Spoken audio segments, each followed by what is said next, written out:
ng kiligan moments sila sa loob ng bahay ni Kuya. Tito Boy, Tita Jerome, pasok! Bongga!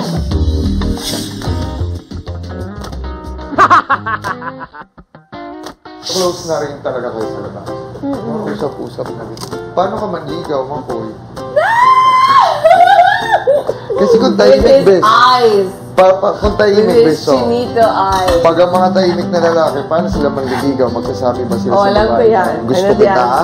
Or sa text lang sila nag-uusap? Or sa... Ginagawa ko. Paano ginagawa mo, Makoy? Makoy, paano yan? Hindi ko sinasabi, ginagawa ko. Sa gawa ni Makoy. Oh my God! Makoy, part 2.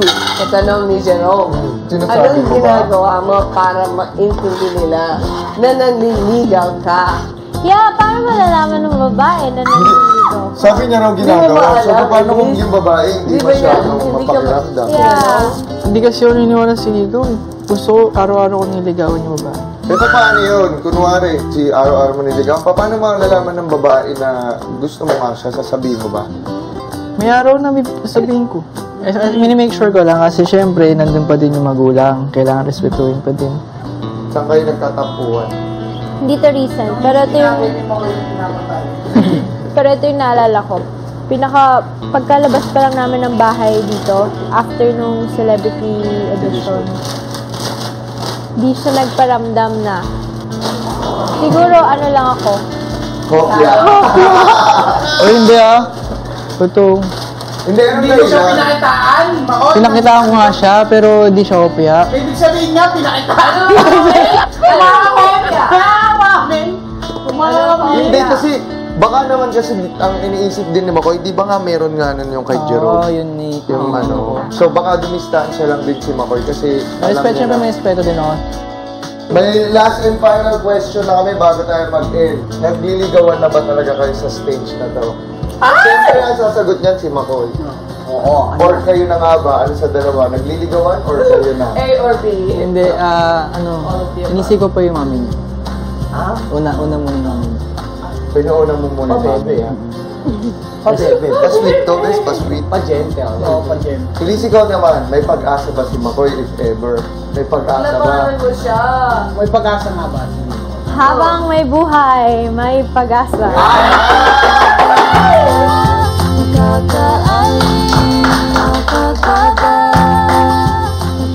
That's like saying yes.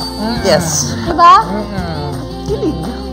Kilig. Pero kung ako sa'yo, Makoy, huwag muna masyadong ligawan si Elise. Bakit? Ligawan mo yung mommy ni Elise. Trust me. O pero yun yung sinabi niya nga rin eh. Yung iniisip niya daw yung mommy. Dapat talaga. Ikaw ba gano'n? Dapat talaga. Oo. Ikaw, ano? Hindi naman sa lantarang nililigawan yung nanay, pero magpakita ka lagi dun sa Galang. nanay dahil ma-appreciate yun ng mami. Oh. Pero tama yung sabi mo, ako, sisegundan ko yung sabi, Robby, idahan-dahan lang ni Makoy ang panliligaw kasi for me, dapat itodo niya ang panliligaw. Kung itutuloy man yan, na mukhang itutuloy niya sa outside world. Sa outside world. Hindi sa bahay ni Kuya. Ako sa parents, more than the girl. My God, ang hirap naman nun sa parents. O, sa, ano dyan ah. Ako na bahala sa pamasahe. Hindi, kaya nga, yan ang mahirap kung umall out si Makoy sa TV. Siyempre, walang pagkakataon ng mga magulang ni Elise na, o kapatid, kaibigan na sabihan si Elise na, uy, yan.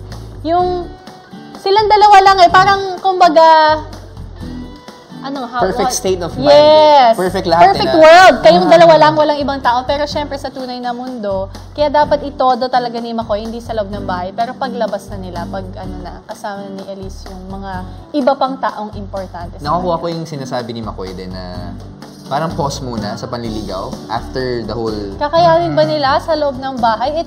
Itong buong linggo Sa Vietnam todohan. Sa Vietnam. Sa Hong Kong din. Sa Hong Kong din. Oo.